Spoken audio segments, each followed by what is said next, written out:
Welcome back to episode 8. You might not know this, but this is second take, and this guy, just never mind. Ignore me. A lot of leaks. We're flooded. We saw a lot of stuff. V Nubatama in the episode. We're going to show you a lot.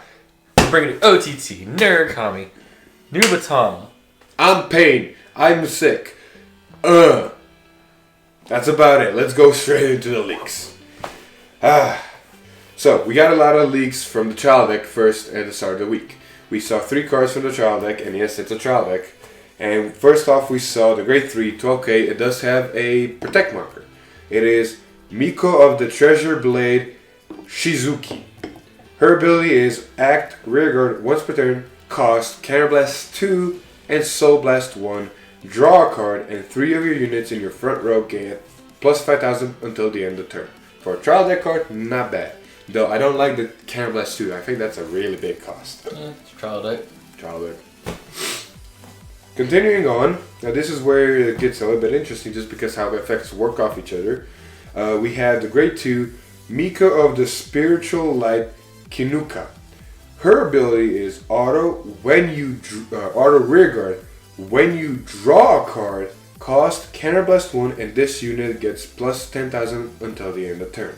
Now they did put in parentheses, does not activate for drive check nor put. So you can kind of misuse it in a sense. And also it is not a once per turn skill. So you can keep doing it as long as you can pay the cost.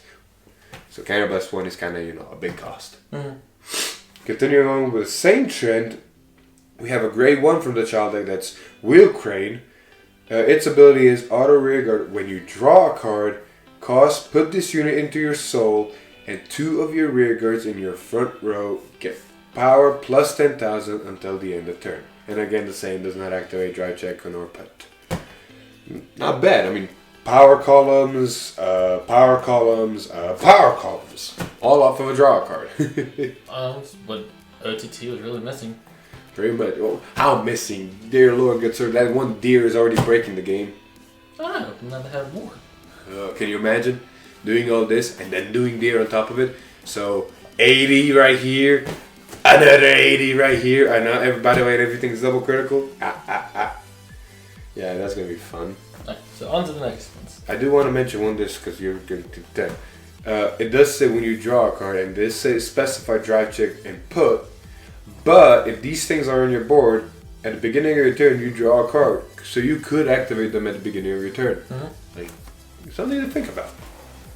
But yeah, like you said, moving on. My nose. Okay. Oh. I love how we saw that, what was it, on a Monday? Mm-hmm. And not too long after, the stream came and leaked some stuff, and you guys probably already know what it is because of all the comments and talk in the community, but we're going to cover it nonetheless. So I'm actually going to do the opposite here and go from the bottom on top because I think the top one's fun. Oh, yeah. So the stream got leaked some Narukami units from the booster set. Let's start off with the Grade 1 that got leaked. It is an 8k base, 10k shield, Grade 1, Narukami, yeah. Demolition Dragon. Its skill is continuous rearguard. If your opponent's front row has no rearguards, this unit gets plus 3,000 power. So it's an 11k booster / attacker, which is not bad for an Excel clan. Mm-hmm. Its other skill is very interesting in my opinion though. It is auto vanguard. When its attack hits a vanguard, draw a card. So we've been playtesting a little bit. How often does that happen? Almost every time. Because you gotta think, if people guard this to prevent your opponent from drawing a card, they're minusing a card in their hand. If people don't guard this, you're drawing a card. So either way, you're in a benefit. This is putting so much pressure, and especially when it's happening, because it's only a Vanguard skill. So you're doing it on your Grade 1 ride. Now, if you're going first, you're not gonna get it off unless you're stubborn and say, I'm not gonna ride the Grade 2, I wanna get this off. Different story. Yeah.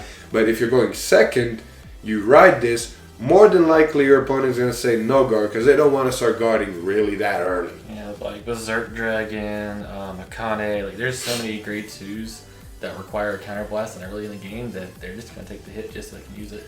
Unless you're dismantled playing Dia and you're going to throw that one Grade 1 in there so you can have it in your drop zone already. That, yeah. Anyway, continuing on, we saw a grade 3 triple rare got leaked in the stream. It is the Tonic Stinger Dragon. It has the Excel marker, thankfully, and its skill is Auto Vanguard Rear Guard. When placed, cost Counterblast 1, choose a rear guard in your opponent's front row, bind it, and this unit gets power +5 until the end of turn. So not a bad skill, gets power, binds something in the front row, does what Murakami does. And it's a Vanguard Rear Guard, so yada yada yada. See, the reason I love the fact that it's a Vanguard Rear Guard is because of its second skill, which is Auto, when rode upon, call this card to rear guard, and one of your Vanguards gets power +10,000 until the end of turn. Oh dear lordy Lou. This is a great segue for the next card because it combos. Would you consider this a ride chain or a brake ride? It's kind of a pseudo brake ride. The old days of brake rides and this is not even Limit Break 4. This is definitely your first ride go-to target if you can. See, the best thing about this card, not only is it a ride chain brake ride plus 10,000 power, which is good, this is going to be kind of wordplay, it accelerates what most Excel clans lack, and it's creating a board without using your hand. Like Murakami got the grade 1 that we covered last week that comes from the drop zone. This thing, when rode upon, comes, and puts itself on a rear guard. You're getting all these units, and you're keeping your hand. Like you're building a board for multi-attack while still keeping your resources. And depending on what happens, you can even plus off of some other cards we're going to talk about. Exactly. And the best part is, everything is also getting power. So you're also hitting those magic numbers that Excel very struggles with. So all in all, Murakami is looking like one of the better Excel clans right now. And his stats especially enforced from the next and the main card that got leaked. Like we saw the VR. The VR got it. And everybody probably already knows it. You know why? It's literally Ziegenberg. It's Miniberg. Hey, Miniberg. Murakami got their own Ziegenberg. It just binds instead of retires. Yeah. The Tonic Drill Dragon. As the Excel, because it's the VR, and the only VR that doesn't have its Gear Chronicle, but we'll leave that for another day.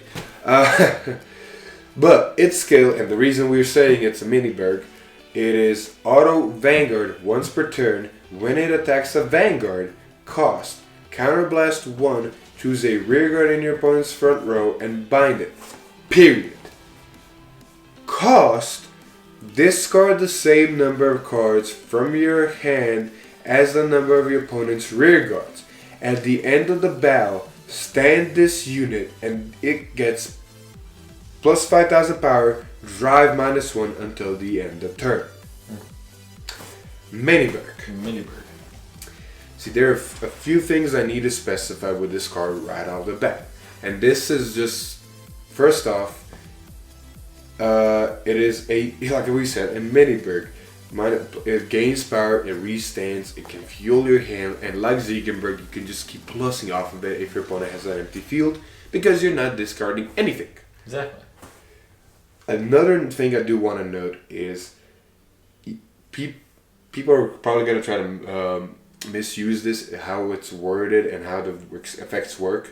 Like from my experience and from what I've read in the comprehensive rules, and what I know, and if anybody thinks I'm wrong, please prove me wrong. This skill is not a two-parter. You have to do the first thing in order to get the restand. Like, it doesn't matter if your opponent doesn't have nothing in the front row, because the way it works is, let's say your opponent has something in the front row. You attack the Vanguard, you counterblast 1, so you pay the cost, so you have to do the ability. So you choose a rear guard in your opponent's front row, and you bind it. You did. Cool. Now the second part comes in. Because the cost goes first, a lot of people are misjudging how it works. But it says at the end of the battle, and because how Brushy Words are now wording its abilities, it is already assumed it's cost first. At the end of the battle, you pay the cost, and if you do pay the cost, you do the skill. Because now all the costs are mays. Every single cost is already a may. You don't have to see the word may, it is a may. But either way, at the end of the battle, you pay the cost, you stand this unit, and you get the power and minus drive and yada yada yada until the end of turn. It is not if you attack this and you don't counterblast one and you don't bind that you can stand. It doesn't work that way. And it's like I said, if some of you can prove me wrong, please do. But it does not work that way. If it did work that way, you would see two separate abilities. You would see an auto ability that binds and an auto ability at the end of turn that lets this thing stand. But it is a cost. You don't have to discard. You just won't get the restand. Exactly. And of course, the downside to this, like what Ziegenberg is, it has pluses, it has minuses. If your opponent has an empty board, you're basically plussing a card because you're getting an extra drag check. So because of how Murakami currently works, and we've seen the leaks and the cards that came out, there is nothing that can hit a card behind the opponent's vanguard. Like we have Ricky that swaps front row, back row. Excel circles are all front row, so you don't have to worry about that. The only card that's going to stay on the board for Murakami is any card that's behind the vanguard. Until we see some card that can get rid of that. So at most, if you empty their board except for the card behind the vanguard, you're ditching one card, which is that extra drive check, so you're netting 0. But you're still getting 2 attacks in from your vanguard, which is good. Yeah. And then the downside is, if you really can get rid of the board, how much you want to risk biscuits and ditch the same number of cards from your hand as your opponent's rear guards. Like me and him play tested. I use Murakuma, which is kind of an unfair matchup, but it's also a good, benchmark. And when I had a full field, was using his skill to restand worth it? Not really. So you need to be careful how you play it and yada yada yada. I will say though, is this is a bind on attack, which means that you can get your Rising Phoenixes after in mid combat. Which is great because it gives a Rising Phoenix the way of multi-attack. You have more rear guards than you would have. Mm-hmm. So even more multi-attack, so fun. And I apologize for this posture. My ankle's twisted, I'm in pain, I do not care. Had a very long day. Very. And I'm still sick. I want to be relaxed. Moving on! We saw Blondezo have its Cohen boobless form. Corrine. We saw the sleeves. I want those bookie sleeves. We saw the other sleeves. Yada yada yada. That's from the stream. Biggest thing to come out of that, Bedivere and K are coming back. Anyway, continuing the leaks, we saw the other triple rare from Murakami, and it is Dragonic Death Scythe. Now he's going to talk to you a little bit about his ability and how good/bad it is from what we've currently seen. Mm-hmm. But its ability is auto rearguard when placed, Soul Blast 2, choose a rearguard in your opponent's front row, bind it, and this unit gets plus 3000 power until the end of turn. Its second ability is continuous rearguard. During the battle, this attack the vanguard. If there are no rearguards in your opponent's front row of the same column as this unit gets plus 5000 power. It's great because there's no counterblast. It needed a way to retire without counterblast, and this is how to do it. The soul's probably going to be probably an issue with the deck down the road.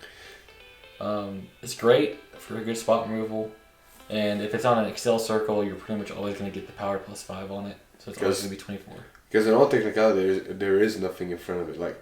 I need to go reread the comprehensive rules for the Excel circles. Because let's say you're playing against a Protector Force client, it's getting the power because they can't make another rearguard, so there is literally nothing in front of it. Yep. But what if you're playing against an Excel client? Like, it really comes down to where you're placing the cards. Like, if it really is physical, like, you can place a card on the next table over. Hey, I don't have nothing in front, it gains the power. But if it comes down to if you and your opponent both have an Excel circle, those are kind of connected from, I don't know. They need to specify, but I think because of how imaginary gifts work and how Excel circles work, they kind of float, so they technically have nothing in front. Even if your opponent has like 5 Excel circles and you have one, that one of yours still has nothing in front of it in the same column. In my opinion. We'll probably see down the road. Like I said, I'm going to read the comprehensive rule. Maybe it says something in there, maybe it doesn't. We shall see. It's a solid card though. Very. For a triple rare, yeah. Yeah. I love how we see 2 triple rares almost back to back. And then, of course, More trial deck. good sir, you say that like it's nothing. This is the main trial deck shit. This is like the big stuff. Like, Oh, by the way, it's shit. OTT. Just so we know. I mean, all the trial deck for Narukami probably is out already. If it isn't, it's probably just commons and jank and yada yada yada. So the OTT trial deck is the more important one, and we're gonna see the boss monsters now. Because fun, we finally see hexagonal megas. Woo! And it's a ability. Woo, boy, yo. It's probably more important than it sounds. And this is in the trial deck. That's what bothered me. So, its ability is Auto Vanguard. When placed, cost Counterblast 1. Look at 2 cards from the top of your deck. Put them on the top of your deck in any order and draw a card. Its other ability is Vanguard Rearguard, so it can be on a rearguard. When your drive check reveals a trigger unit, this unit gets power +5 until the end of turn. Like, bushy. Why'd you make this? So your triggers are now 15k instead of 10. Not only that. Just put it on the rear guard and still give your opponent your Vanguard power. I know, right? Hey, I use Deer. I know I'm gonna get 2 2 critical triggers on the top of my deck. So how much are you gonna know to pass me? If your opponent says 3 to pass, well, they just fucked themselves over. Because hey, critical trigger, power to Vanguard, skill +5,000. Another critical trigger, power to Vanguard, skill another 5,000. So technically 30,000 right there. Beats 3 to pass. And like you said, if your opponent's risking biscuits and they do 1 to pass, and you get lucky and hit 2 triggers and put them on rear guards, hey, this thing is still hitting you. And the fact is, the trial deck cards that we covered before, the whole draw card and do stuff, I see why they did this effect this way, the whole look at top 2, arrange them and then draw, instead of saying, hey, look at the top 2, pull 1 to your hand and put the rest on the top. Yeah. They just want that draw mechanic off. And the funny thing is, the next card to grade 2 is not so it's much different. pretty much carbon copy almost, but in a grade 2 form. Yep. It is rectangular Megas. Auto rear guard, when placed, cost Counterblast 1, Soul Blast 1. Look at 2 cards from the top of your deck, put them on top of your deck in any order, and draw a card. Its second skill is Auto Rear Guard. When you drive check reveals a trigger unit, this unit gets +5,000 until the end of turn. Those numbers. See, I wouldn't mind. Honestly, I'm going to cover the last one and then I'm going to say this. So, last one is Cure Magus. Grade 1, Auto Vanguard Rearguard. When placed, look at 2 cards from the top of your deck and put them on the top of your deck in any order. If it rode from Lozenge Megas, you may activate the ability in any order. So Lozenge Megas is the starter, if I'm not wrong. Yeah, the redraw card at the draw. Yeah, so rode upon its band, because of how abilities work, you can pick and choose which ability goes first. So you can look at the top 2, arrange them, put them back, and then draw a card, which most people will most likely do. Okay, now I can frustrate. Bushy, why? Like, I'll say this. If OTT did not have that damn deer, I would agree with this. But because OTT has that damn deer, this is broken.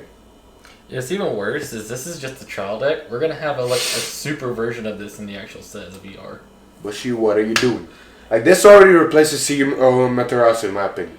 This replaces CEO Materasu, like, goodbye, hello. Yeah, like, we knew OTT was going to be stupid when we got the support. Like, it just, your butthole's ready because it's coming in hard. I'm going to make a prediction right now. I predict that for at least 4 years, deer is always going to be a staple in OTT, unless they make a better deer. Like, deer is always going to be red. The fact that you can look at top 7 and put 2 criticals on top is always going to be relevant. Here's my problem. This is Wave 2 support, and this is usually where the really stupid stuff comes. So it might be a possibility. There might be something better than Deer in this set.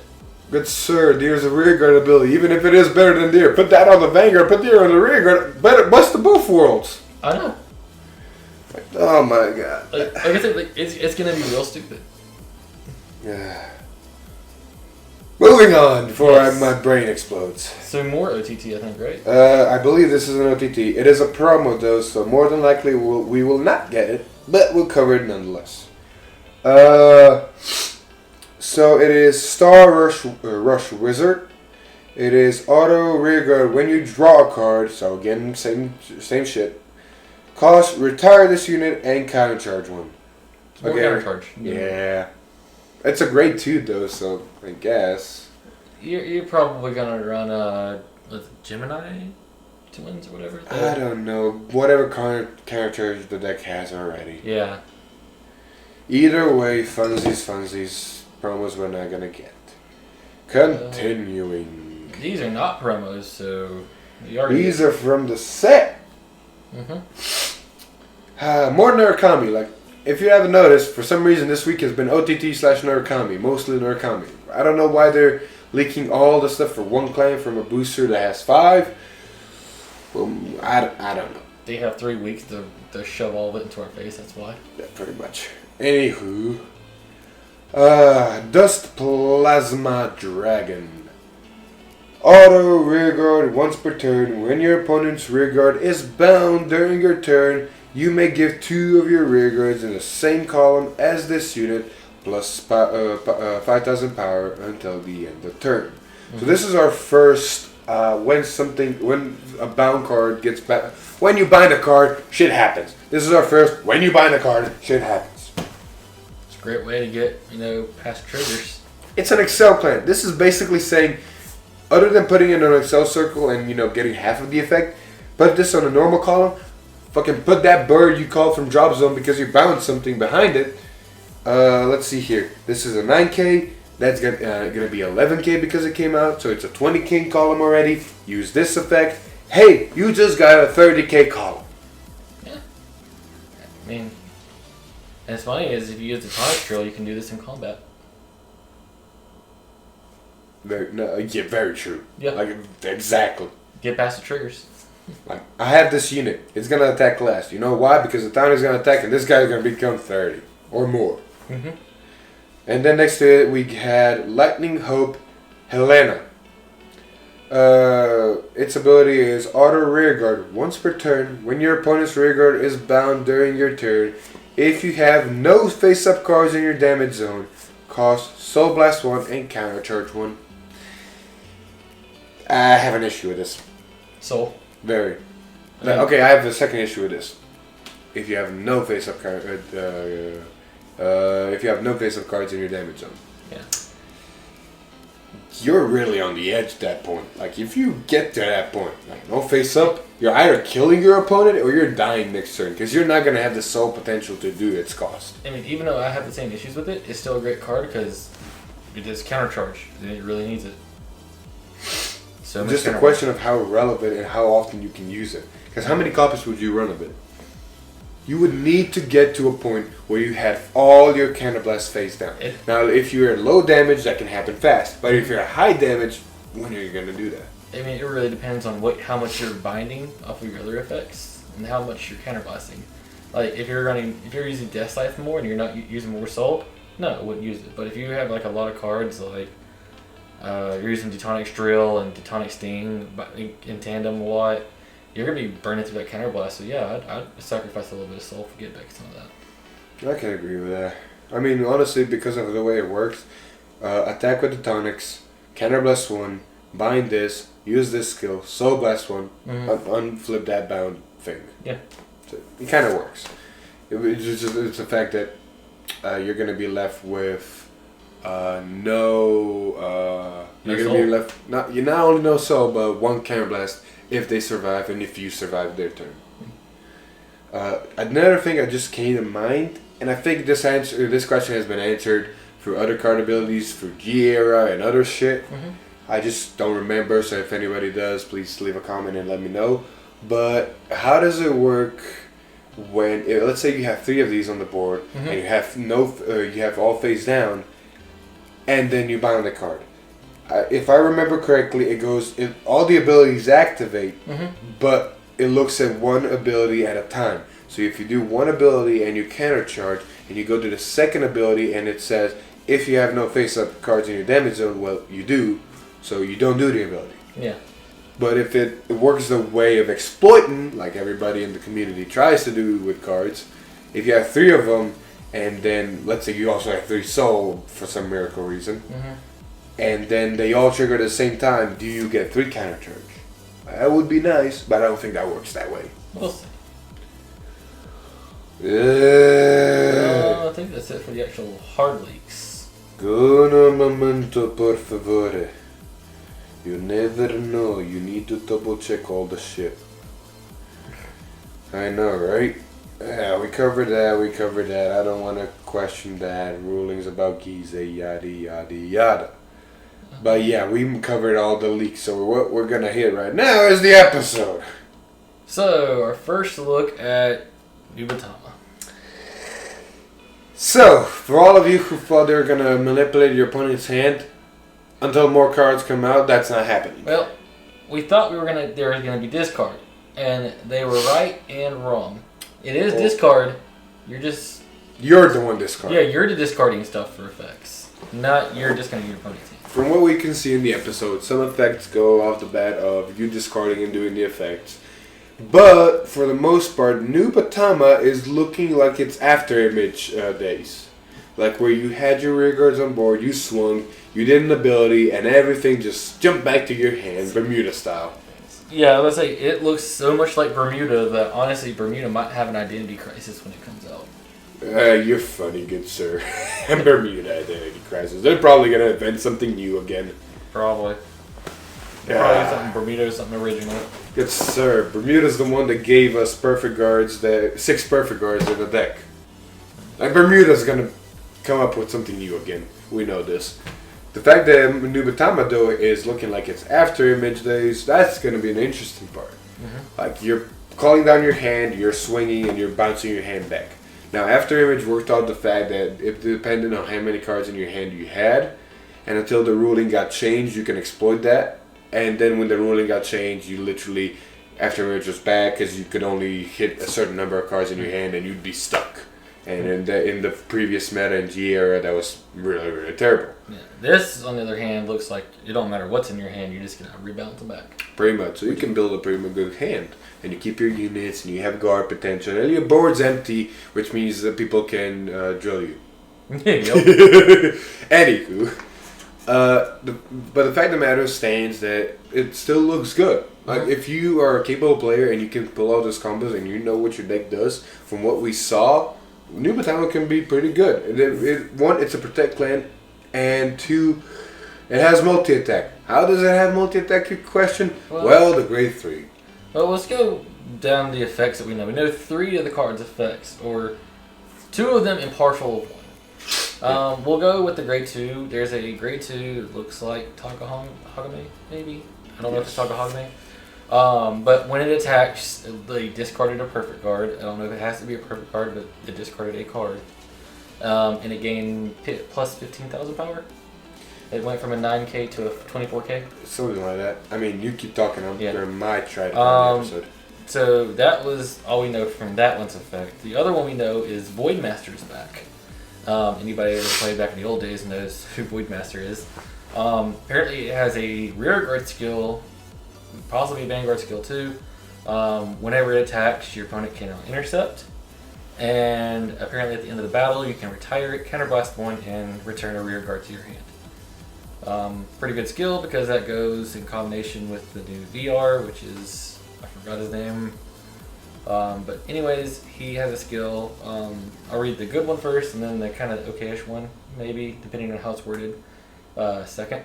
First one is, whenever something is returned to your hand from rear guard, you can Soul Blast a grade 3, choose 3, call 3 cards, I guess it's from your hand? It didn't say from where.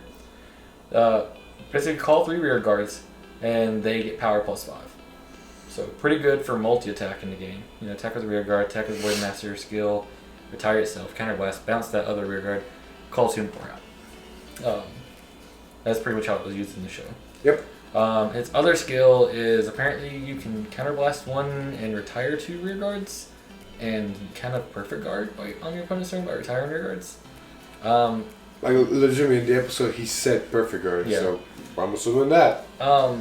Depending on if it actually gives a nullify skill to your Vanguard, or if it actually just sentinels, is going to be a big difference. I'm pretty sure it's just going to give the nullify skill to your Vanguard. It's like you said, it's going to be very detrimental on how it's worded, just for that fact. And waterfall, like if it's worded to where it somehow gains the sentinel text, then waterfall is still going to wreck it.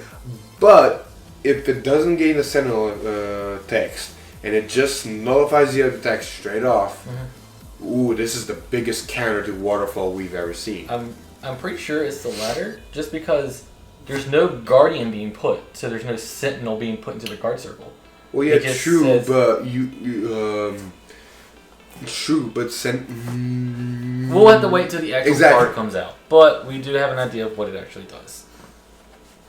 Now, as for playability and, like, say, premium, I don't know how well it's going to work, just for the fact that, you know, you really want to be able to dominate, and his multi-attack skill is more of an auto skill.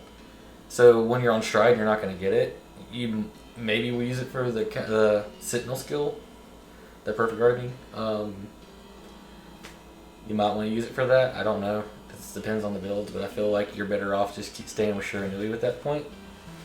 Same with Void Master. I mean, getting rid of the intercepts is okay, but I mean, you're better off just running more Shiranui at that point. Yep. Until we see more cards right now, Shiranui is just going to get the new triggers, and that's pretty much all it's going to change from what it looks like now. And we technically got one more leak in the episode that everybody was expecting. Oh, yeah. We forgot about him. I love it. Yeah, it was not. It was kind of lackluster, honestly. Unless he has another effect. We got Vermilion. Vermilion. Like, disappointment. It's not as much as disappointment as it's just until we see the actual effect. It is very lackluster. It looks like from right now it only has one line of text, and apparently if you have 4 or more rear guards, it gets +5 in a crit. If you have 4 or more rear guards in the front row, oh yes, in the front row, it gets +5 in a crit. I mean, it's not bad. I mean, it puts pressure. But you're not letting that thing hit for damn sure. But other than that, but just +5 in a crit, it's kind of It has to have some other skill. It can't just be +5 in a crit from that. But it has to. I'm honestly, because I don't think he had rear guards when he used the skill. Mm-hmm. I'm thinking it might still retain the I'm going to attack their opponent's front row, which will be nice if it does. But as of right now, like I said, one line of text, kind of lackluster until we see the real thing. Now, another thing, and I'm rewatching the episode a little bit. Nubatama, I don't know if this is a Vanguard skill or a rear guard skill, but when he finished his attacks, he used the skill to bounce his cards back to his hand, but he also put a card from his hand into his soul. So it's kind of like a soul charge. So you can pretty much set up your grade 3s in soul early, and you do the whole call thing. So that's fun. Other than that, we just need to see. Like you said something about a stream, right? Yeah, I think we might be getting another Bushy stream soon. I want to say it's Tuesday, I'm not sure. If so, then we're probably going to see another flood of leaks again. Yep. And I'm right now to the part where Vermilion attacked. So basically I'm going to go a little bit back. So Vermilion attacked, double critical 17. And then the Nubatama guy went Stealth Dragon, Ninja Arts, Perfect Guard, Jutsu. And then the unit disappeared. And he didn't call nothing. He just apparently perfect guarded. And we see Counterblast and retire 2 units from his board. It's Magatsu Stone's Ninja Art. So it is the grade 3 skill. Yeah. I love how they go completely. Oh, I will mention that a little bit later. But yeah, so basically that's all we got from the episode. Some Nubatama, some Murakami. When are we gonna see Royals, Golds, and OTT? Huh? Yeah. Oh, well, OTT we're probably gonna start seeing a lot. Honestly, that looks like they're really trying to push out the trial deck stuff real quick. I mean, we're definitely. Oh, I never did check that. Like, usually at the end of the episode, we see promos for the next episode. And, we're gonna see Masaki. Yeah. And her shuffling cards with one hand. Well, that's gonna be amazing. Yeah, so we'll probably see some more gold support. Probably gonna see some more OTT support. Like, as you were seeing in the episode, they're going one by one. You're joining. You're joining the club. You join the club. You join the club. Everybody joins the club. If any of you guys are Royal fans like me, you're gonna be very sad because it looks like we're not gonna see any of the new Royal support till the very end of this set. Oh, very. Oh, and another thing. Mm-hmm. Another piece was added to the Aichi harem.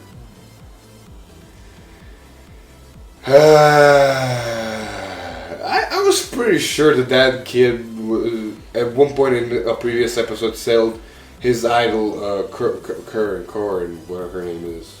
I mean, honestly, as much as I love that this is taking more of an anime standpoint, I kind of wish they would take away the harem aspect and go more toward, I'm going into tournaments, I'm going to regionals, I'm working hard to get to the top like the original series. Sure, it's a harem. You have Kai Aichi, you have now Ren is into Aichi, you have Kamui technically into Aichi, you have Naoki that's now into Aichi, you have Korin that's probably going to be into Aichi, you have this new Nubatama guy that's idolizing Aichi, literally, and of course Misaki is jealous of everything, and Korin's obviously into Aichi because it wasn't the original series if I remember right. But what I'm trying to say is there was a hint of a harem building in the original series, but it was kind of like the undertones kind of implied. Now it's just straightforward, in your face harem. Yeah, everybody's in love with Aichi because who doesn't love him? But I liked it when it was behind the windows and the card fights were first, not the harem. I swear, I remember this rumor when they said, "Oh, the original script was Aichi was a female." It makes a lot of sense now. Anywho, that aside, that's about it. Hopefully this episode didn't go long. We'll see.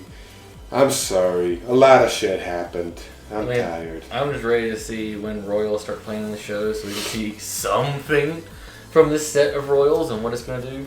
Same with Golds. Well, Golds is next week. Oh yeah, but just bit of news. I picked up Golds. Yeah. Another Excel clan added to the collection. I see myself in the future. At one point, I'm gonna have all Excel clans. Like I'm just gonna collect. Which means you're gonna be picking up Murakami too. Man, down the road, I can always just pick up the trials. I can say I have it. Same with Aqua Force. Yeah. But on that note too, I want to say this episode most likely. Anybody who's following us on a regular basis will notice we had like 3 V-Time episodes back to back. I'm sorry, we're trying. We did record stuff, and I did edit it, and it took like literally over 24 hours for all 5 videos to get encoded. So fun for that. My computer probably took off. This computer turned into a potato. Pretty much. Like thankfully I had basketball games and stuff, so I just left it alone. But dear Lord, I'm sorry.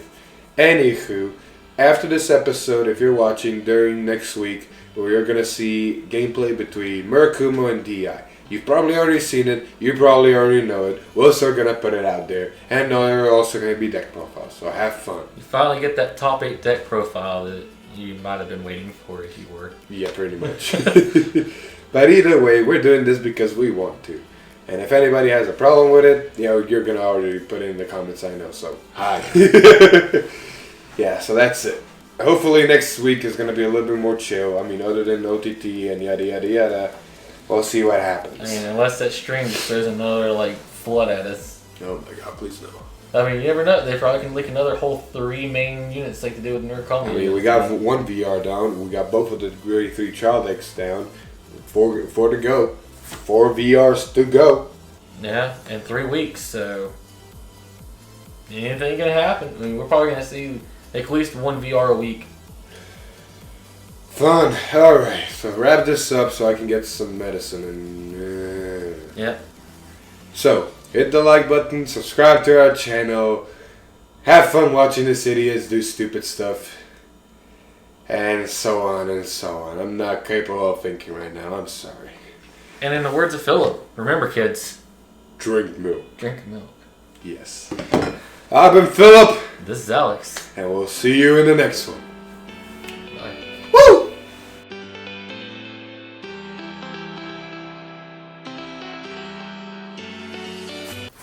Stop for a minute. Huh? So do you want to go ahead and plug the mic in now, or do you just want to keep going without it? I blame you. You blame me. Go plug it in.